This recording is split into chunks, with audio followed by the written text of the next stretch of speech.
네, 오늘 함께 읽을 말씀 로마서 12장 1절에서 2절 말씀 찾아서 함께 읽도록 하겠습니다. 로마서 12장 1절에서 2절 말씀 우리 빨리 찾아서 함께 읽을게요. 동네 세매줄 252페이지에 있습니다. 로마서 12장 1절에서 2절 말씀 찾아서 함께 읽을게요. 우리 온라인에 있는 친구들도 화면 켜주세요. 윤채, 혜윤이, 연윤, 도윤이, 윤찬이, 네, 화면 켜주시면 감사해요. 우리 온라인에 있는 친구들도 성경책 찾겠습니다.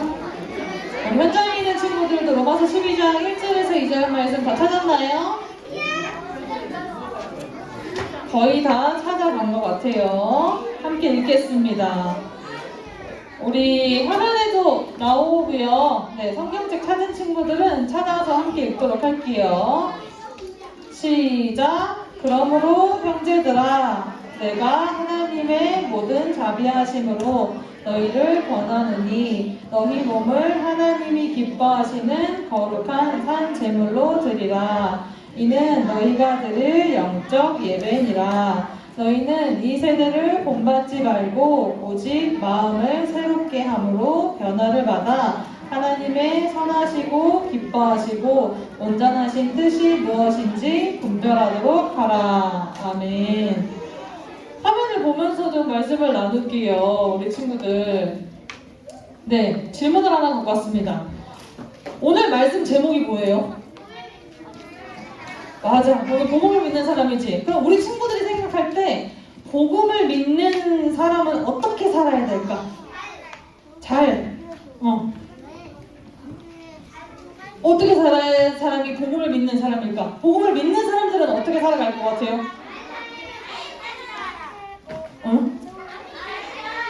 아주 잘 살아야지, 그지? 근데 어떻게 잘 사는지 그거에 대해서 오늘 한번 말씀을 나눠볼게요. 같이 하늘 전사님이 노란색을 읽을 테니까 우리 친구들이 파란색 글자를 읽어주세요. 복음을 믿는 사람은 그죠? 복음을 믿는 사람은 하나님의 자녀를 말합니다.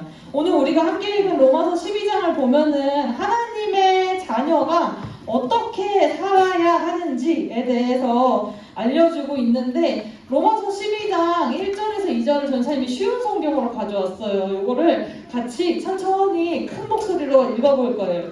준비됐어요? 시작! 여러분의 몸을 하나님을 기뻐하시는 거룩한 살아있는 제물로 드리십시오. 이것이야말로 여러분이 마땅히 드려야 할 영적 예배입니다. 여러분은 이 세상을 본받지 말고 마음을 새롭게 하여 변화를 받으십시오. 그러면 여러분은 하나님의 선하시고 기뻐하시고 온전하신 뜻이 무엇인지를 분별할 수 있게 될 것입니다. 방금 읽은 이거는 어떤 편지에 있던 겁니다. 근데 이 편지를 쓴 사람이 누굴까? 맞았어. 편지를 쓴 사람은 바울인데 바울이 어느 교회 사람들에게 편지를 보낸 거예요. 어느 교회 사람들에게 보냈을까? 이것도 전선생 설교 거의 한 달 내내 얘기한 것 같아요. 누가 말했어요? 잘했어.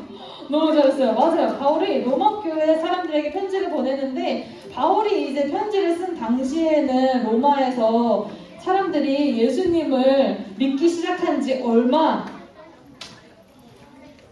되지 않은 상황이었어요. 그러다 보니까 어때요? 이거 지금 그림 보면은 예수님을 믿는 사람들의 모습 같아 보여요? 아니죠. 하나님의 말씀도 잘 몰랐어. 하나님을 믿은 지 이제 얼마 안 되다 보니까 하나님을 믿은 지 얼마 안 돼서 네, 하나님의 말씀도 잘 모르고 하나님이 싫어하는 게 뭔지도 잘 모르고 그러면 하나님이 좋아하시는 게 뭔지도 잘 모르고 하다 보니까 평소에 이제 로마에 있던 사람들이 이거 뭐예요? 이거 그죠? 우상도 막 섬기고 하다 보니까 그냥 원래 하던 대로 아닌 우상들도 이렇게 막 섬겼어요. 그렇게 예수님을 믿기 시작한 지 얼마 되지 않은 사람들이 로마의 문화 속에서 우리가 이제 평소에 계속 해왔던 것들이다 보니까 그냥 익숙하게 이 사람들이 해왔어요. 하나님의 말씀을 따르고 믿음을 지키고 하는 게 어떻게 하는 게 우리 친구들이 약간 복음을 믿는 사람은 어떻게 하는 사람이에요? 라고 했더니 잘 하는 거예요 라고 했는데 잘 하는 게 잘 믿는 게 어떻게 하는 건지 몰랐던 거야. 그러다 보니까 그냥 원래 하던 방식대로 살아왔어요. 그래서 바울은 그런 로마의 문화 속에서 믿음을 지키기 어려운 그리스도인들에게 믿음을 지키는 그리스도인이 되라 라고 하면서 이렇게 말을 합니다. 한번 같이 읽어볼게요. 시작!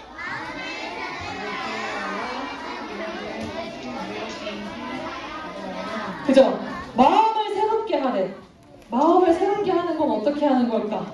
마음을 새롭게 하면은 누구의 뜻을 알 수 있다고 되어 있어요? 마음을 새롭게 하면 누구의 뜻을 알 수 있대? 하나님의 뜻을 무엇인지 깨달을 수 있대. 근데 이제 로마교회 사람들이 계속 온라인에 있는 친구들 음소거를 좀 부탁드릴게요. 민찬이 음소거 해주세요. 민찬이. 하나님을 그런 환경에서 살다 보니까 나도 모르는 사이에 그냥 익숙하고 편안하게 해왔던 것들이에요. 이 사람들이 우상에 이렇게 절을 하고 그러는 것도 이게 하나님이 싫어하시는 건지 깨닫지를 못했던 거야. 잘 몰랐던 거야. 익숙하고 편하게 해왔던 것들이라서 뭐가 잘못된 것이고 뭐가 잘하는 거고 어떻게 해야지 하나님이 기뻐하시는 건지 알기 힘들었어. 그래서 바울은 우리가 마음을 새롭게 해야 한다라고 했어요. 이 시간 우리 친구들도 예배를 잘 드리기 위해서 자세를 한번 새롭게 고쳐볼게. 엉덩이 딱 붙이고 허리 딱 펴세요. 손은 책상 위에 올려놓든 바닥에 내리든 이렇게 주고 접지 않고 마음을 새롭게 하고 자세를 한번 새롭게 가져볼게. 하나님 지금 예수님 우리 바라보고 계신다라는 생각으로 가장 예쁜 모습으로 옆 친구들이랑도 얘기하지 않고요. 우리 친구들 마음 지금 새롭게 했어요? 자세도 새롭게 준비했어요? 새롭게 마음된 마음으로 그동안 우리가 익숙하게 해왔던 것들이 하나님의 말씀이 어떻게 다른 건지 그동안 알지 못해서 어떤 게 틀린 건지 몰랐던 사람들을 위해서 이렇게 마음을 새롭게 해서 하나님의 뜻에 따라서 살아야 된다라고 하고 있어요. 근데 사실 지금 우리가 살아가고 있는 세상도 이 로마 교회 시대, 이 로마 시대와 똑같아요. 우리가 사는 오늘날 세상에도 보면은 어떻게 돼 있어요? 세상에 보면은 다 있는 것들, 모든 것들이 다 하나님이 기뻐하시는 것들로만 가득 차 있을까? 아니죠. 여기서 그림 보면 어때요? 이 모든 것들이 다 이쪽도 양쪽 다 어느 쪽에 있든 하나님이 기뻐하실까?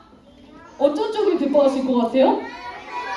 그쵸? 이쪽 모습을 보면 하나님이 기뻐하실 것 같잖아요. 우리는 알고 있지. 근데 우리가 오늘 살아가고 있는 이 세상 속에서도 아직 하나님이 기뻐하시지 않는 것들이 너무너무 많아. 나는 우상 숭배한 적이 없는데요? 라고 하지만 평소에 우리가 하나님보다 더 좋아하는 것들, 하나님보다 훨씬 더 마음이 가는 것들이 있다면 그게 무엇이든지 우상이 될 수 있다라는 거예요. 그렇게 따지면 핸드폰도 우상이 될 수 있고 유튜브도 우상이 될 수 있어. 하나님 말씀 보는 것보다 하나님을 생각하고 하나님을 찬양하고 하나님을 예배하는 것보다 이게 먼저 마음에 들고 이거 하나만 더 보고 그 다음에 예배해야지, 이거 하나만 더 보고 그 다음에 말씀 묵상해야지 라는 것들이 있다면 어쩌면 이 핸드폰이 우리에게 지금 우상일 수 있다라는 거예요. 하나님의 뜻을 따르지 못하게 하는 여러 가지 것들이 아직도 있다라는 건데, 우리 하나님의 말씀과 우리도 이 하나님의 말씀과 기독교, 우리 말씀의 복음의 문화보다는 세상 문화와 다른 하나님의 문화가 아닌 것들에 더 익숙해져 있는지도 모르겠어요. 그렇기 때문에 우리가 하나님의 뜻대로 살아가고 하나님의 말씀대로 살아가려고 하다 보면 어떤 게 하나님이 원하시는 건지 어떤 게 아닌 건지 그 기준을 알아야 되잖아. 그 기준은 어디에 있을까요? 그 기준은 어디에 적혀 있을까? 그죠? 성경에 적혀 있잖아. 그럼 우리가 뭘 봐야 되겠어? 그 기준을 알려면 말씀을 봐야겠지. 오늘 그 기준을 한번 같이 알아보려고 해요. 첫 번째 거 같이 읽어볼게요. 시작. 여러분을 핍박하는 사람들을 축복하십시오. 그들을 위해 복을 빌고 저주하지 마십시오. 전사님이 한 9개, 10개 정도 이 로마서 12장 14절에서 21절까지의 말씀을 가지고 왔어요. 하나님이 이렇게 하는 게 복음을 믿는 사람들, 하나님의 자녀의 모습이야 라고 성경에서 가르쳐준 내용을 우리 친구들이 한번 같이 보려고 해요. 혹시 그쪽에 있는 친구들도 보이니? 보려고 해요. 핍박하는 사람들, 핍박하는 거가 뭐 어떤 건지 혹시 알아요? 핍박 조금 어렵지? 나를 막 괴롭혀, 나를 힘들게 해, 나를 좀 어렵게 하는 사람이 있어. 그런 친구가 있어. 나를 괴롭혀요. 그런 친구가 만약에 있으면은, 만약에 예를 들어볼게요. 예를 들면은 뭐 옆에 친구랑 싸웠어. 옆에 친구가 이렇게 조금 이렇게 나를 괜히 장난치고 이렇게 하다 보니까 선생님한테 괜히 내가 혼났단 말이야. 나는 그냥 가만히 있었어요. 가만히 있었는데 옆 친구가 나랑 놀고 싶어서 장난을 치다 보니까 그 친구만 혼났으면 좋겠는데 옆에서 괜히 동달아서 나까지 혼이 났어. 억울하잖아. 조금 억울하잖아. 그죠? 이럴 때 우리는 어떻게 행동할 것이냐? 바로 그 친구한테 야, 너 지금 너 때문에 나 선생님한테 혼났잖아 라고 걔한테 확 화를 먼저 낼 거예요? 그렇게 하는 거는 하나님 그리스도인의 모습일까? 예수님이라면 그런 상황이 어떻게 했을 것 같아? 비록 내가 조금 억울하게 혼났어. 나는 진짜 수업 열심히 잘 듣고 있었는데 옆 친구가 이렇게 자꾸 이렇게 콕콕 찔렀어요. 그래 같이 혼났어. 난 진짜 아무 짓도 안 했는데 너무 억울하잖아. 그럴 때 예수님이라면 어떨 것 같아요? 손 들고 얘기해보세요. 그렇다면은 선생님한테 굉장히 말하면서 여친구가 먼저 저한테 그렇게 했다고 말할 거예요. 그리고 나서 그 친구를 우리가 어떻게 해줘야 될까? 혼내줘야죠. 정답을 알고 있어. 그래, 얘들아, 우리가 얘기가 나온 김에 진지하게 한번 생각해보자. 진지하게 생각해봐요. 사실은 우리도 다 알고 있어. 어떻게 하는 게 하나님의 자녀의 모습이고 어떻게 하는 게 예수님이라면 어떻게 하셨을까를 생각해보면 사실 우리는 이미 이만큼 교회를 다녔고 말씀을 이만큼 읽었기 때문에 이미 알고 있어. 알지. 그런 억울한 상황 속에서 내가 조금 화나지만 예수님이었으면은 그 친구한테 바로 짜증내기보다는 다음에는 이렇게 수업 시간에는 하면 안 되니까 장난치지 말고 쉬는 시간에 같이 재미있게 놀자 라고 먼저 친절하게 얘기를 하고 그 억울하고 화나는 마음을 조금 다듬을 수 있겠죠. 근데 사실은 실제로는 어떻게 해요? 실제로는 화가 갑자기 확 날 수도 있잖아요. 근데 하나님께서 오늘 말씀하시기를 핍박하는 사람을 어떻게 하라고 돼 있어요? 축복해주래. 비록 그 친구 때문에 내가 좀 억울한 상황이 생기고 내가 괴로운 상황이 생겼지만 똑같이 눈에는 눈, 이에는 이 라고 하는 게 아니라 그 친구를 먼저 예수님의 마음으로 축복해줘야 된다라는 거예요. 두 번째 거 같이 읽어볼게요. 시작! 기뻐하는 사람들과 함께 기뻐하고 슬퍼하는 사람들과 함께 슬퍼하십시오. 이거 진짜 중요한 거예요. 전사님이 살아가고 있는 지금의 시대만 해도 사실은 사람들이 기뻐하는 사람은 그래 네가 기쁜 일은 기쁜 일이고 그렇구나 라고 지나가고 남이 슬픈 거에 대해서 함께 공감하거나 같이 슬퍼해주지 않아. 근데 우리 전사님이 생각하기로 우리 친구들이 어른이 되었을 때는 어쩌면 이러한 것들이 더 심해질 수도 있겠다라는 생각이 들어요. 근데 누군가가 정말 좋은 일이 생겼어. 기쁜 일이 생겼어. 그러면 우리가 같이 어떻게 해야 돼? 축하해 줄 수 있고 기뻐해 줄 수 있어야 돼. 네, 누군가가 어려운 일이 생겼어. 슬픈 일이 생겼어. 힘들어하고 있어. 그럼 우리 가서 어떻게 해줄 수 있어요? 위로해주고 같이 슬퍼할 수 있어야 된다라는 거예요. 이렇게 보면은 사실 너무 쉽지? 당연히 기뻐하는 사람들이랑 기뻐하고 슬퍼하는 사람들이랑 같이 슬퍼해야지 라고 하는데 그걸 실제로 우리가 그렇게 행동하면서 살아야 된다라는 거예요. 세 번째 거 거 같이 읽어볼게요. 시작. 서로 한 마음이 되십시오. 교만한 마음을 품지 마십시오. 하찮아 보이는 사람들과도 기꺼이 사귀십시오. 스스로 지혜 있는 척하지 마십시오. 너무 많은 말들이 들어가 있지. 너무 많은 말들이 들어가 있어요. 네, 서로 한 마음이 되십시오 라는 거 보면은 요즘에 우리 친구들도 아직은 경험해보지 못했을 수도 있어요. 1, 2, 3학년. 근데 나중에 뭐 중학생, 고등학생이 되면은 반에서 은근히 따돌림을 당하는 친구들이 점점 한 명씩 생겨날 수도 있단 말이에요. 근데 그렇게 하지 않고 한 마음이 되어서 누구와도 잘 지낼 수 있는 사람이 되어야 된다라는 거예요. 예수님이 네, 질문은 조금 이따 다시 받을게요. 고마워. 예수님이라면 내가 싫어하는, 내가 조금 마음에 안 드는 사람이면 조금 멀리하고 얘가 나랑 좀 잘 맞는 것 같아, 나한테 좀 잘해주는 것 같아, 이런 친구들만 골라서 만나고 이렇게 했을까 과연? 그렇게 하는 사람들은 아직 하나님을 모르기 때문에 그래요. 아직 예수님의 사랑을 모르기 때문에 그래. 근데 우리는 예수님의 사랑을 받으면서 정말 많이 받으면서 사는 사람이잖아요. 정말 많이 사랑받는 사람답게 누구든지 사랑할 수 있고 한 마음이 될 수 있어야 된다는 거예요. 교만한 마음도 내가 뭐 잘났다고 해서 이렇게 너네들은 다 나보다 밑이야 라거나 그런 마음이 아니라 겸손한 마음을 가지고 하나님께서 무엇이든 주신 것이다 라는 마음으로 살아가야 된다라는 거고요. 이게 쉬운 성경으로 되어 있죠. 말이 조금 단어가 조금 과격한 표현으로 되어 있지만 우리가 생각했을 때 우리 친구들도 솔직히 얘기해보면 나보다 조금 하찮아 보이는 친구들, 나보다 조금 아니다 라고 생각하는 친구들, 내 솔직한 마음에는 아무랑도 얘기해본 적 없지만 충분히 있을 수 있어요. 1, 2, 3학년 정도면 전사님 어렸을 때도 충분히 그런 마음 생각할 수 있었던 나이였던 것 같아. 그런 사람들과도 우리가 기꺼이 가까이 가서 함께 친구가 되어줘야 된다라는 거예요. 스스로 지혜 있는 척하지 말라라는 것도 교만하지 말라라는 것과 비슷한데 요거는 조금 더 나중에 깊이 있게 나누는 시간에 나누도록 하고요. 다음 거 같이 읽어볼게요. 시작! 아무에게도 악을 악으로 갚지 마십시오. 모든 사람이 보기에 선한 일을 하십시오. 악을 악으로 갚지 않는 거. 그죠? 이거 너무 중요한 거예요. 우리 밑에 거 1학년만 맨 밑에 줄 읽어볼게요. 시작! 모든 사람이 보기에 선한 일을 하십시오. 그죠? 모든 사람이 보기에 선한 일을 하십시오 라는 건데 어떤 선한 일을 해야 되냐? 예수님처럼 그렇게 하라는 거예요. 우리 친구들 예수님처럼 살아갈 수 있어요? 솔직한 마음이에요. 전사님도 완벽하게 예수님처럼 살아라 라고 하면 우리 당연히 못 살지. 우리는 예수님이 아니니까.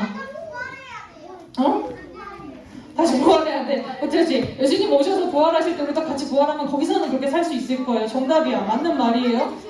그런데 지금 여기서 우리가 살아가는 동안에는 도저히 할 수 없는 일이니까 포기하고 하지 말아야지. 이거 맞아요? 그럼에도 불구하고 우리가 언제는 실수하고 잘 못할 때도 있지만 그래도 예수님처럼 살려고 점점점 노력해야 된다라는 거예요. 다음 거 같이 읽어볼게요. 시작!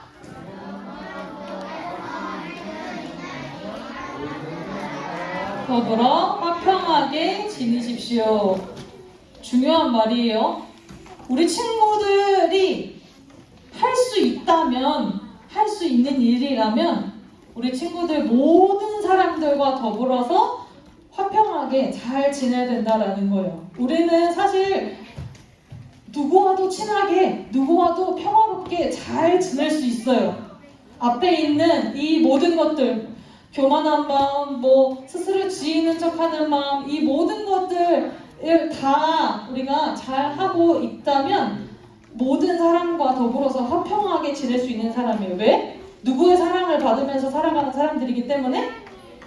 그죠? 하나님의 사랑을 엄청 많이 받으면서 지금 충분히 살아가고 있기 때문에 우리는 사실 누구와도 평화롭게 지낼 수 있어요.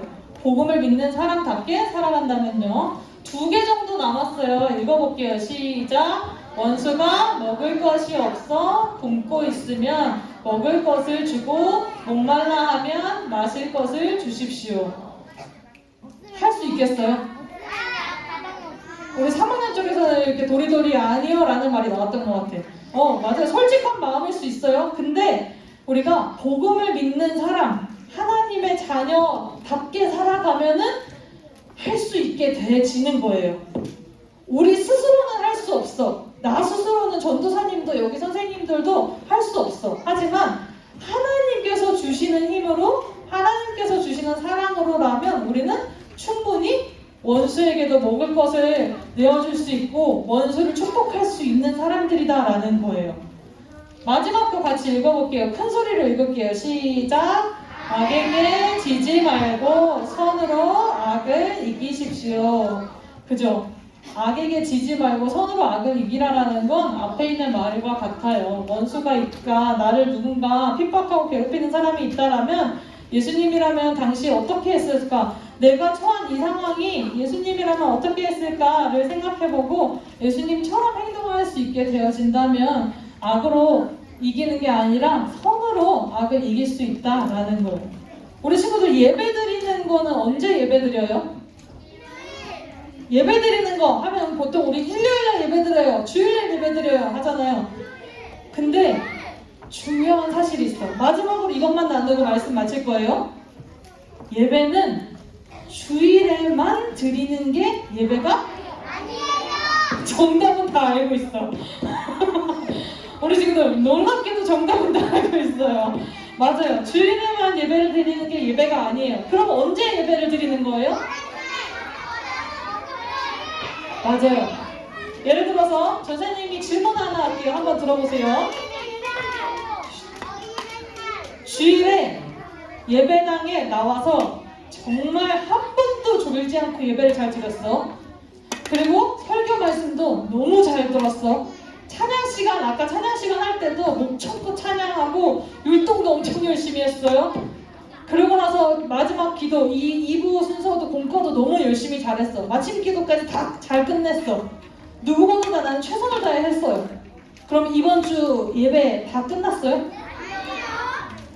아니죠.